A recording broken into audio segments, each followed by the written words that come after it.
On se retrouve dans le cahier d'activité pour tracer une droite perpendiculaire à D qui passe par le point A, et on fera de même avec le point B et le point C.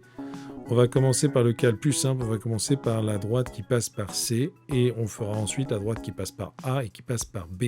Le cas le plus simple, c'est quand la droite passe par C, parce que le point C est sur la droite. Il nous suffit alors d'amener notre équerre sur le point C et de tracer la droite qui passe par C. Je te rappelle que l'équerre nous permet de faire le repère et on trace avec la règle pour obtenir une droite bien longue et bien nette. Et on marque son angle droit ici. On va le marquer en rouge. C'est le cas le plus simple. Maintenant, comment faire une droite perpendiculaire à la droite D qui passe par A? C'est un peu plus compliqué parce que le point A n'est pas sur la droite. On imagine que la droite perpendiculaire qui passe par A est quelque part par ici. C'est important de te la représenter d'abord pour te donner une idée de comment tu vas positionner tes outils. Et dans ce cas-là, on s'aperçoit que notre équerre, il va falloir la faire pivoter pour qu'elle soit orientée du côté du point A. Et maintenant, je vais placer mon équerre de manière à ce que l'un des côtés de l'équerre soit le long de la droite et l'autre côté passe par le point A. Tu vois? Voilà. Ici, c'est pas mal.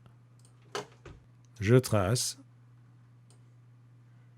et je viens prolonger avec la règle.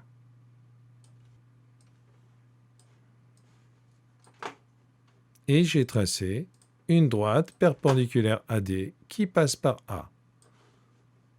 Allez, je te laisse construire la droite perpendiculaire AD qui passe par B. On se retrouve après la pause.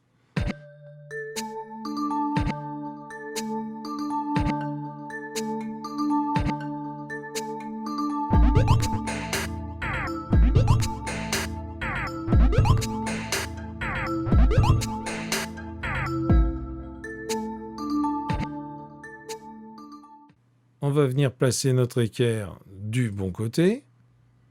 Voilà. Je viens placer mon équerre de manière à ce que l'un des côtés de l'angle droit soit contre la droite D et que l'autre côté passe par le point B. Je trace et je viens prolonger, comme d'habitude, avec la règle. Et j'ai tracé une droite perpendiculaire à D qui passe par B.